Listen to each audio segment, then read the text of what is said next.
Morning, everyone. Happy Sabbath. I like to have this here. Gives me support.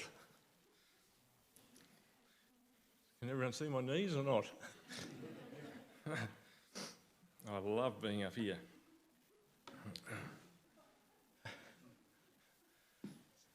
Happy to see you all today. Everyone's smiling and that's good. Makes me feel a little bit more comfortable. Welcome to those who are visiting with us today. I can see Vicky and I've forgotten your husband's name. Don't worry about him.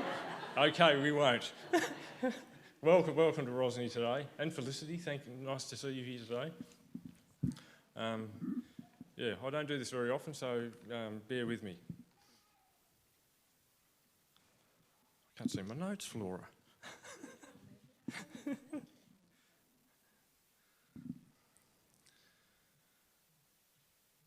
Have you ever looked up into the sky and seen an eagle soaring on a thermal and thought, how cool would that be?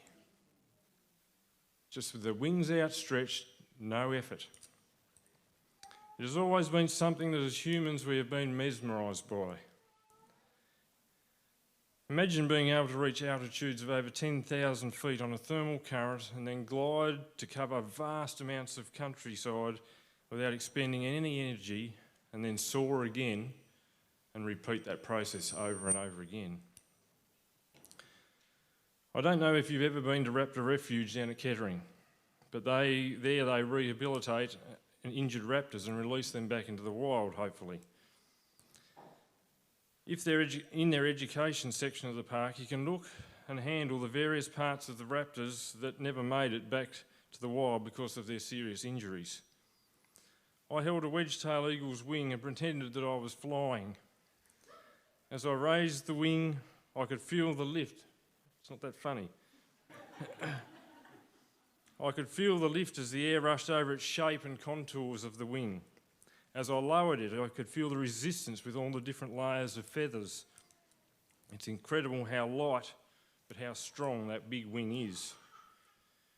We jump on a plane today without much thought sometimes of how these marvels of engineering get off the ground and stay in the air and get us to wonderful destinations and to see family and friends. All these designs are taken from the creatures our God and Creator made for us to admire and enjoy. Eagles have eyesight 4 to 8 times greater than ours and can see a rabbit or small animal from up to 3 kilometres away. They have eyes that are angled 30 degrees away from centre for a better field of view.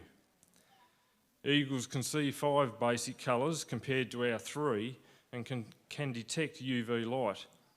They have eyes that can weigh the same amount as a human eye. They can travel at speeds of between 120 and 320 kilometres an hour depending on the eagle. They mate for life and can live for up to 38 years. And they have wingspans of up to 2.5 metres. Now this is good actually, it helps me with my nervousness up here, but just to give you an idea, wedge-tail eagle's body. A metre long, that's their body. Wingspan, 2.3. This is not going to work.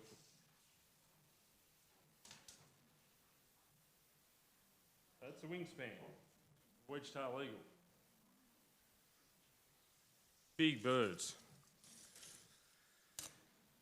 It's Australia's biggest raptor, which many of you would be familiar with. I saw one yesterday going up the Midlands with a crow chasing it. And I don't know, if you're into birds a bit, I am. I know it mightn't be normal. Mandy and I get on all right with these sort of things. But I saw a crow chasing a wedge-tail up the Midlands yesterday, and most people think a crow is a decent-sized bird. But he was chasing a wedge-tail, giving him a bit of a hard time, and it was dwarfed, absolutely dwarfed. It's Australia's biggest raptor, which many of you are familiar with. They make very large nests, and if you've seen any out in the open, when trees, they just build this cacophony of all sorts of twigs and stuff, and they're huge. They also, in those nests, there are other nests. Other small birds build their nests within the nest of a wedge-tail eagle. safe in the knowledge that they have security living above them.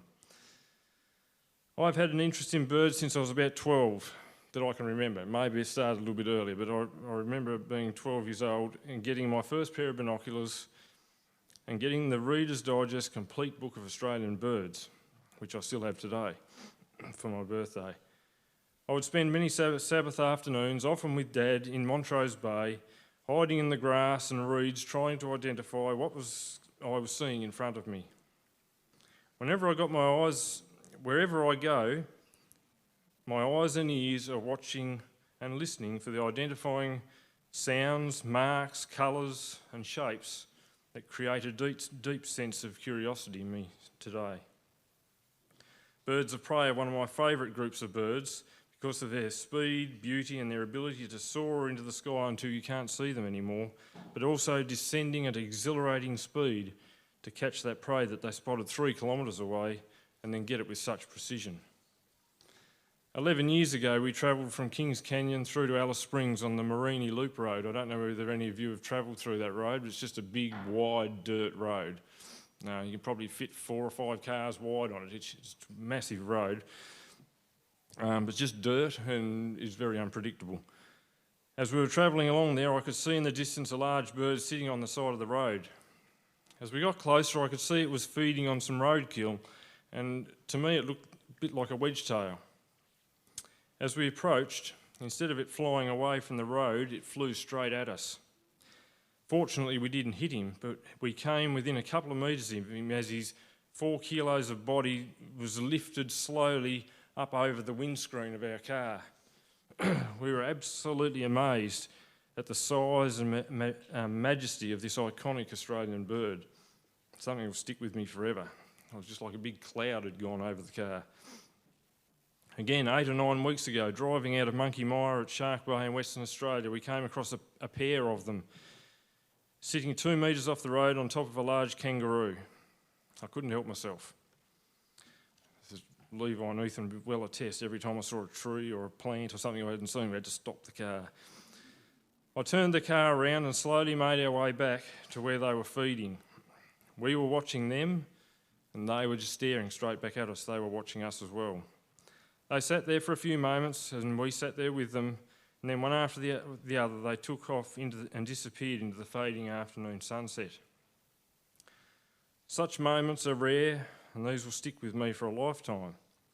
Nothing else would dare approach these majestic and powerful birds of prey commanding their space on this big roo. The golden eagle is one of the best known birds of prey in the northern hemisphere and looks very similar to a wedgie. When the chicks first hatch, the parents protect them under their wings, but as they get older, there is much training involved in getting the chicks to a place where they are comfortable using their own wings. There is much flapping of wings, jumping in the air to test their strength, and training and gaining the faith and trust that when they do fall or take off, they are prepared. The parents will often hover about a metre above the nest, showing them what can be done once training is complete. The golden eagle has sometimes been known to tip their young out of the nest and then swoop down to catch them on their wings, only to take them back up to a great height and drop them again. If the eaglet proves reluctant to put its wings to the test, the parents also start making the nest uncomfortable for the young, first removing the soft material and gradually getting to the point of snapping off some of the sticks in the base of the nest and moving them around so that they stick upwards, making it uncomfortable for the chicks to remain too long in the nest. The parents protect them with their wings when they hatch and catch them when they fall, and in between there are demonstrations on how to use their wings, to put faith in their wings and faith that when they get tipped out of the nest that their mighty wings will help them soar just like their parents. Sure, there might be some awkward landings, some missed hunting opportunities, but with practice comes the ability to be just like Mum and Dad. It has been said that if an eagle isn't taught and encouraged to fly, it would end up just being a ground dweller, not realising it had the ability to fly. It is much the same with us. If we don't allow God to challenge us spiritually, how can we ever get off the ground, take that leap of faith and soar just as Jesus wants us to?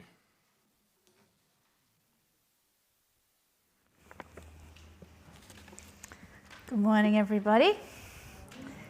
Thank you very much to Tony, who has indeed just demonstrated the point of today's sermon by challenging himself, putting himself out there, and I think that challenge paid off. That was awesome, and you can hear his passion for God's creation as he shared the information about eagles with us. When you were young, did you ever wish you could fly? Perhaps you wished it was your superpower. Maybe you did the Superman thing off the shed roof?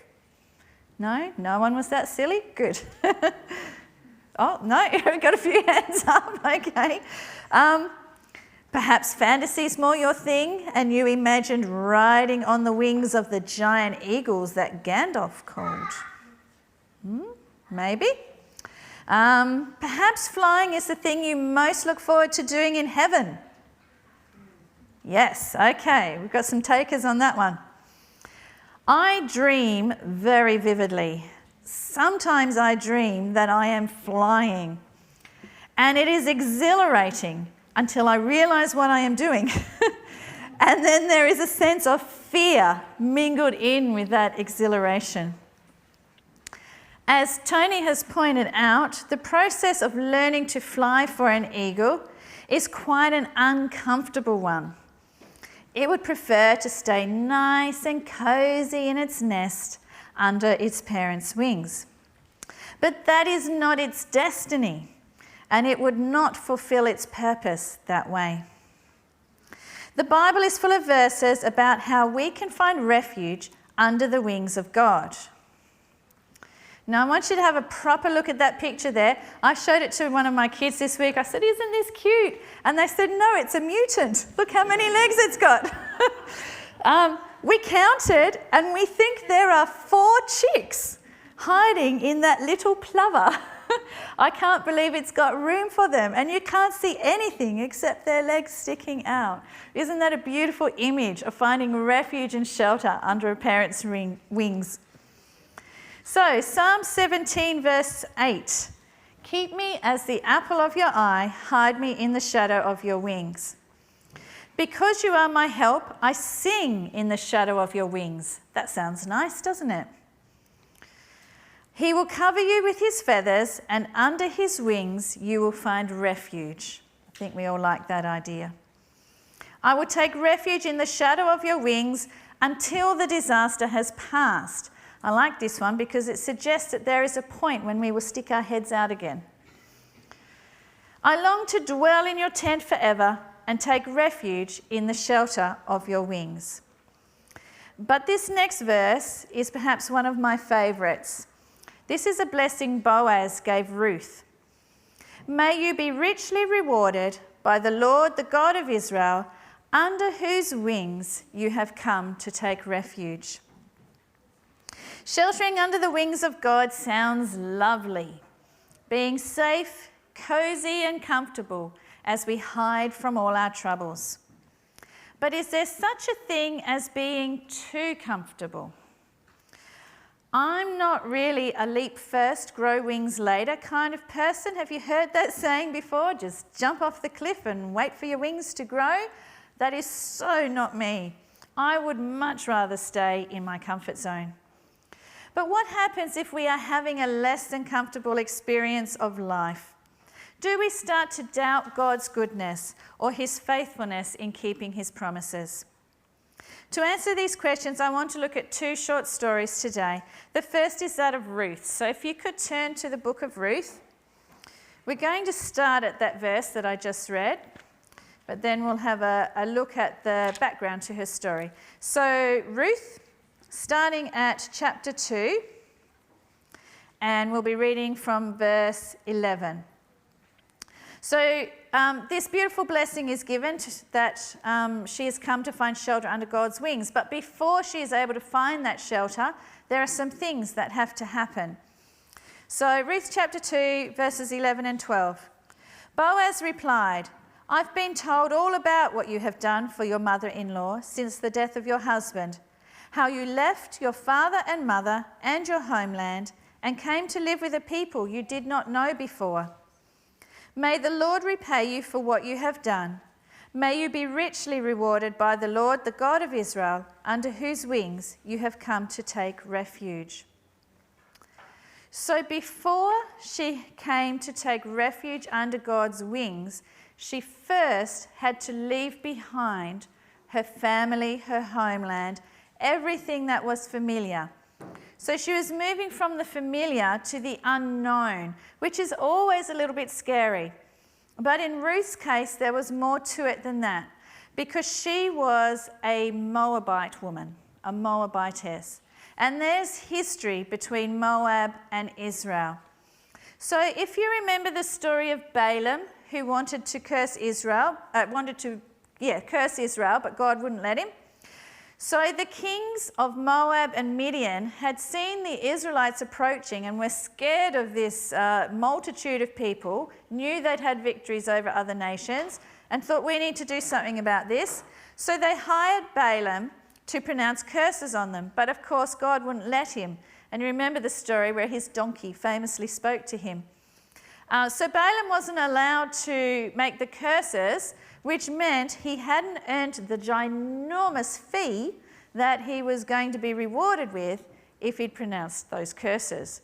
And he didn't want to let go of that money. So he thought, I need to come up with another plan, which he did. And his plan was to take the Moabite women, who were very beautiful, and get them to entice the Israelite men into sexually immoral idol worship. Because Balaam figured, if God won't abandon them, I need to get them to abandon God. And so he did that by using Moabite women. And this was never forgotten. And in fact, thousands of Israelite men died as a result of being led into idol worship. And so it actually became part of their law that if you were descended from a Moabite, you would not be counted as a fully fledged Israelite who could worship at the temple until the 10th generation. That was the level of mistrust that they had for Moabites after what happened. But of course, it was even worse if you were a Moabite woman, because you were very much held responsible for what had happened back then. And so Moabite women weren't trusted. They were considered harlots. And essentially, when Ruth left her home of Moab to go to Israel, she was not only leaving what was familiar, but she was heading towards what was unknown, but also a people who were very, very unlikely to ever accept her. She really was leaving everything behind. And so we can see that there was a cost involved in seeking God's refuge. Things had to be left behind, and Ruth had to move way outside her comfort zone. So we're going to just read a little bit of the background as to how that decision came about. So we're going to chapter 1 now. If you want to flick back to Ruth chapter 1, reading verses 8 to 10. So in this story, Naomi is an Israelite woman who, with her husband and sons, moved to Moab during a time of famine. Her sons grew up and married Moabite women, but then her husband and her sons all died. And so Naomi has decided to go back to Israel.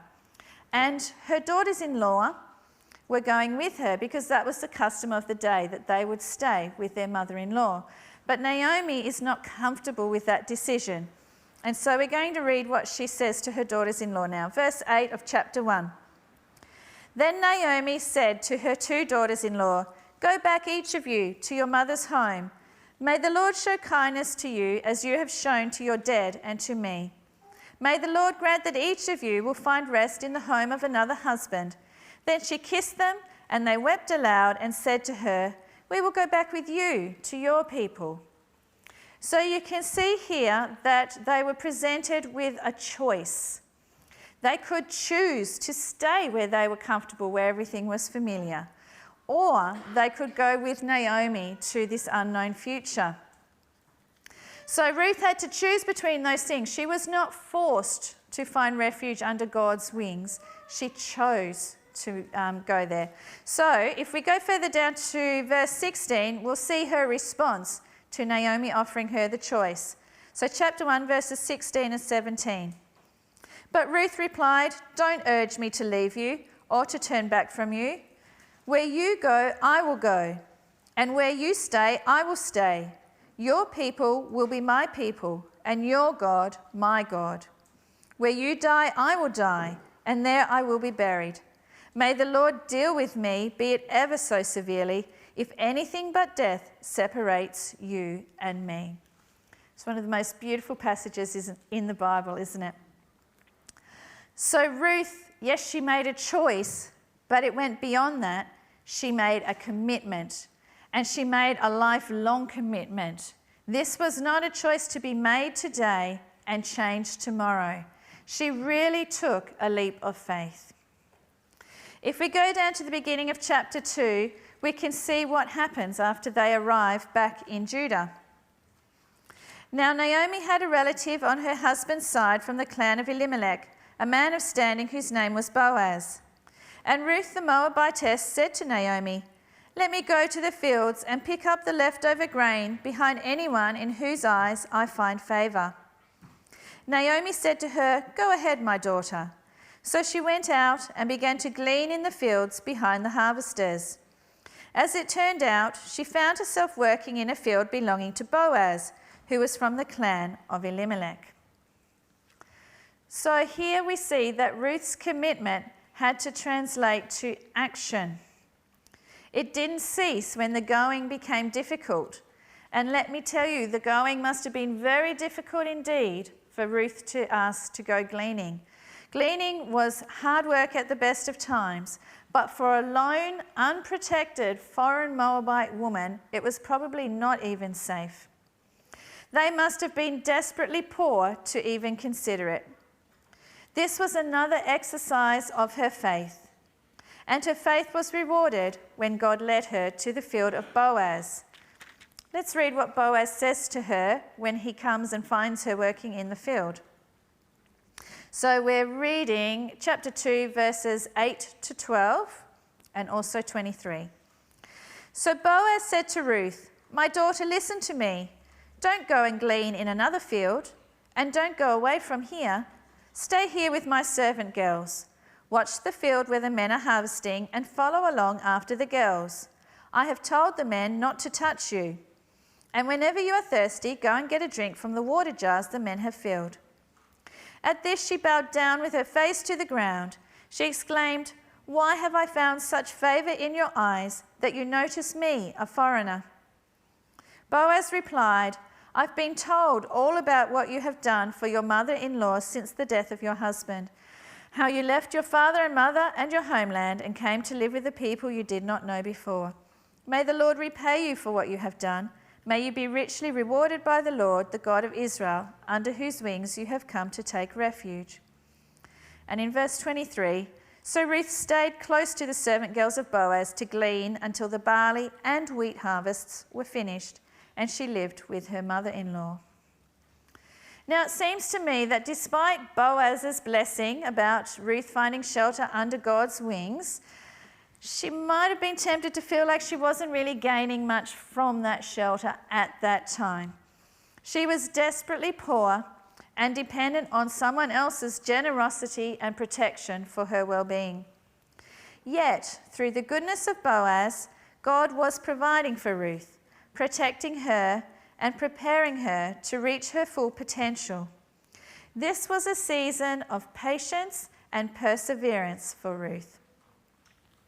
If we go down to chapter 3, and we're going to read verses 1 to 9 to find out what happens. So Ruth has been gleaning in the fields of Boaz for several months now through both the barley and the wheat harvests. One day, Naomi, her mother-in-law, said to her, "My daughter, should I not try to find a home for you where you will be well provided for? Is not Boaz, with whose servant girls you have been, a kinsman of ours? Tonight he will be winnowing barley on the threshing floor. Wash and perfume yourself and put on your best clothes. Then go down to the threshing floor, but don't let him know you are there until he has finished eating and drinking. When he lies down, note the place where he is lying. Then go and uncover his feet and lie down. He will tell you what to do." "I will do whatever you say," Ruth answered. So she went down to the threshing floor and did everything her mother-in-law told her to do. When Boaz had finished eating and drinking and was in good spirits, he went over to lie down at the far end of the grain pile. Ruth approached quietly, uncovered his feet and lay down. In the middle of the night, someone startled the man, and he turned and discovered a woman lying at his feet. "Who are you?" he asked. "I am your servant Ruth," she said. "Spread the corner of your garment over me, since you are a kinsman redeemer." Ruth is proposing marriage, which even today, to propose marriage in those circumstances would be, putting yourself out there. But back then, for a woman to propose marriage, for a foreign woman to propose marriage to a man of good standing, this is a very bold move requiring a lot of courage. But she is rewarded for her faith because she does end up marrying Boaz. We all like the ending to the story. And in so doing, she fulfills the plans God had made for her. She marries Boaz and becomes the ancestor of King David and of Jesus himself. We might be tempted to think that sheltering under God's wings is a passive thing to do. We stay put, and God simply comes and places his wings over us. But this is not the case in Ruth's story. You can see all the ways in which Ruth actively sought shelter under God's wings. She had to go through cost, choice, and commitment before she even started to experience God's refuge. But it was when she included action, perseverance, and courage that she really took it to the next level. And the result was that as well as finding refuge, she thrived under God's protection. She didn't just take a small step of faith, she leapt and soared. The next story I want to share with you is that of the Israelites leaving Egypt for the Promised Land.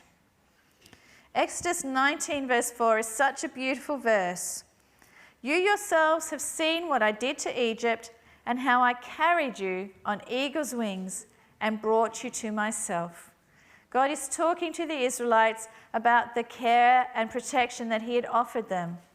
Notice that the purpose he has is wanting to bring them to himself. But it sounds like the Israelites kind of got it easy, right? They just got carried. Sounds good. They didn't have to do anything. I don't think it was quite that simple. So in Deuteronomy chapter 32, verses 10 to 12, in the Song of Moses, it says, "In a desert land he found him, in a barren and howling waste. He shielded him and cared for him. He guarded him as the apple of his eye. Like an eagle that stirs up its nest and hovers over its young, that spreads its wings to catch them and carries them aloft. The Lord alone led him. No foreign god was with him." I love that picture, but I'm not sure if the eagle is falling or whether it looks kind of like it has perfect control over what it's doing there. Maybe it's spreading its wings to catch something. I don't know. But anyway, to the Bible verse. So if you notice, there's a metaphor there saying that God's protection of the Israelites is similar to that of an eagle for its young. And Tony shared with us some of what happens in the way an eagle cares for its young. And here we have God talking about that.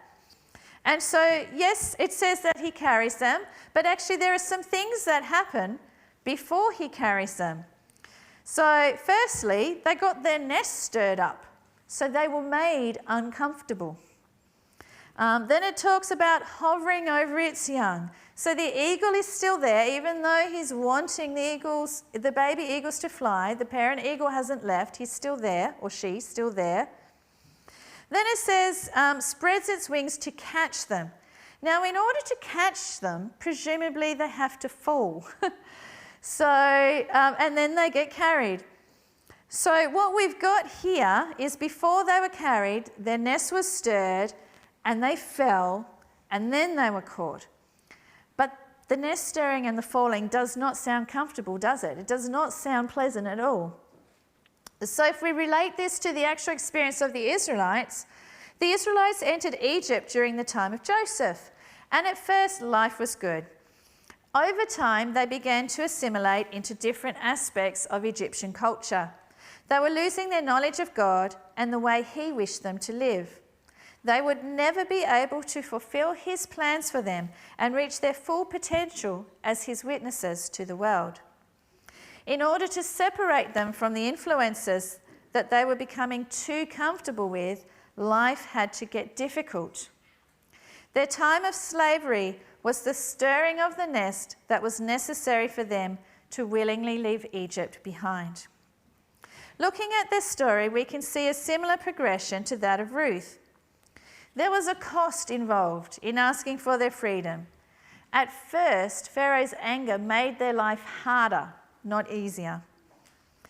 Then there was the Passover. Here is where they were presented with a choice. They could find shelter under the protection of Christ by putting the blood on their doorposts.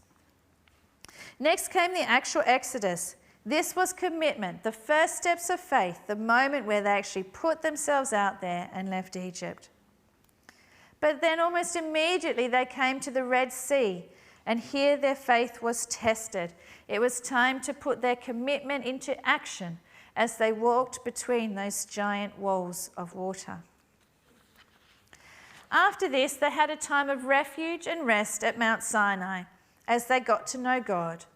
This was time spent under His wings, but eventually it was time to move on. And here is where their faith needed perseverance. It was time to exercise their wings, to take small leaps of faith as they trusted God to provide for them and protect them. But unlike Ruth, this was the stage in the process where the Israelites struggled because it was not a comfortable process. Time and again, God gave them gentle nudges out of their comfort zones, asking them to trust Him. But each time they refused to fly, looking longingly back at their nest in Egypt. God had so much more planned for them than what Egypt could offer, but their wings of faith just weren't strong enough to soar at that time. And so with unending patience, God caught them each time they fell into doubt and mistrust and carried them time and again. Finally, after years of practice wandering in the wilderness, the Israelites were ready to fly. But it takes courage to make that bold move to leave the nest. What a moment of victory it must have been for God to see them finally cross the Jordan River prepared for war. They had finally learned that whatever weaknesses they had were more than compensated for by God's strength. If they fell, they were confident that He would catch them. And there were still times when that happened. But I don't think there is any other moment in the Bible where frail humanity achieved so much through faith as the conquest of the Promised Land. Finally, the Israelites were reaching their potential, soaring on wings of faith. On the surface, these two stories don't seem like good examples of finding refuge in God, because in both stories, life was far from comfortable. In fact, it was downright hard. Yet if we look deeper, we can see evidence of God's faithful care and provision. How was it that of all the fields in Bethlehem, Ruth was led to those of Boaz? A man who, despite her heritage, would make sure she was protected and provided for even before her bold marriage proposal. Perhaps the only man who could look past her Moabite heritage to see a daughter of God, because he was himself descended from Rahab, the Canaanite prostitute. And the Israelites, they tested the patience of God at every turn. Yet He took them and moulded them into His representatives on earth. He drew them out of slavery, performed miracles of deliverance, provided for their daily needs, protected them from the harsh living conditions of the wilderness, forgave their constant rebellion, and gave them victory over their enemies. So perhaps I want to have the kind of spiritual experience where I am safe and warm and comfortable under God's wings. According to those promises we read earlier, that's okay, isn't it? God has promised me that I can get under his wings to find refuge and shelter. And there are times when the shelter of God's wings is necessary for our protection, for our growth, or to comfort us in dark times. But God knows that being too comfortable is not good for us. Just like an eagle who refused to leave the nest would never be able to fly, if we never allow God to move us outside of our comfort zone to exercise our faith won't grow. In fact, it may even decrease. It's the old use it or lose it rule. If we go back to these verses in Deuteronomy, I want to take note of the phrase where it says, after the eagle stirred up the nest, that it hovers over its young. Now, Tony told us that the eagle will hover over the nest to show the young ones how to fly. But also, after the young eaglets get out of the nest and make their attempts of flying, the parent eagle continues to hover over them to make sure if they fall that it's ready to swoop and catch them. So leaving the nest doesn't mean that we have to leave the protection and safety we have under his wings. He continues to hover over us, offering us the shelter of his wings, keeping careful watch, ready to swoop in and catch us if necessary. We are both under his wings and flying on our wings of faith at the same time. When we accept this, we can see that going through a tough time does not mean that God has abandoned us. But we may have to look deeper during those times to see his continued love and care for us. If our life is getting uncomfortable, it may be a sign that he sees potential in us. He is preparing us for the incredible plans he has for us. He is stirring our nest because he wants us to fly. And above all else, as it said in Exodus 19:4, he wants to bring us to himself. So we must choose how we respond to those difficult times. Can we cast ourselves out of the nest, trusting him to catch us?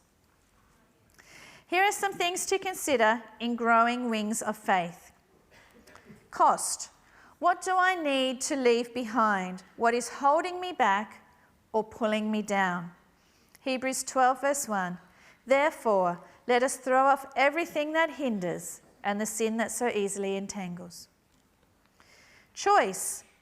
I can choose the world or choose God, but not both. James 4:4. Therefore, anyone who chooses to be a friend of the world becomes an enemy of God. I can't take worldly values under God's wing. If I choose to stay comfortable, I will never soar. Commit. Learning to fly cannot be done by halves. At some point, I will need to jump. Am I wholehearted about my spiritual experience? Deuteronomy 6 verse 5. Love the Lord your God with all your heart and with all your soul and with all your strength. Action. This is how we strengthen our wings. The way we handle small trials, troubles, and temptations can strengthen our faith. Accepting the smaller opportunities God gives us is like making our first small leaps into the air. James 2 verse 17. In the same way, faith by itself, if it is not accompanied by action, is dead. Perseverance. God knows when we are ready to fly. Even though we often want resolution now, God may be trying to teach us something through this experience, or he may be waiting for just the right moment to implement his plan. James 1, 2-4. Consider it pure joy, my brothers and sisters, whenever you face trials of many kinds, because you know that the testing of your faith produces perseverance. Let perseverance finish its work so that you may be mature and complete, not lacking anything. And finally, courage. It's time for the bold move, time to jump out of the nest. Or in my case, I might need to be gently pushed. But that's okay. Which of these areas challenge you? For me, it's cost, commitment, and courage. But what am I going to do about that?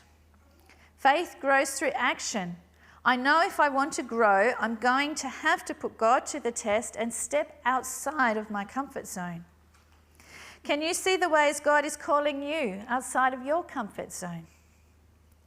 As we test our wings of faith in small ways, God will give us more opportunities until one day we're ready to fly. The young people gave us a good example of this process 2 weeks ago as they shared their experiences from Chosen. Each one of them made a choice and a commitment to go despite the cost of fear, anxiety, missing schoolwork that would be hard to catch up on, missing family. They had to put their faith into action to get on the plane.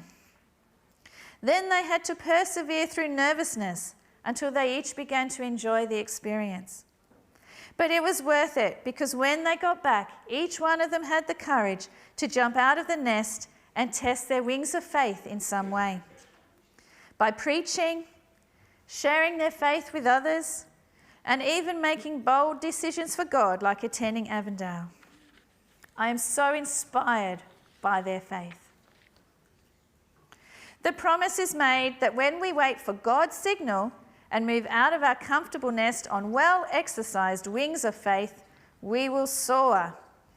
Those who wait upon the Lord will renew their strength.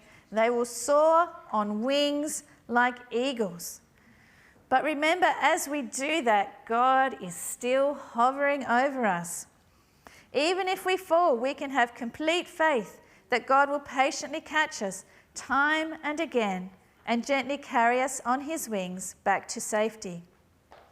There is absolutely no scenario in God's plans for us where he will let us fall to the ground.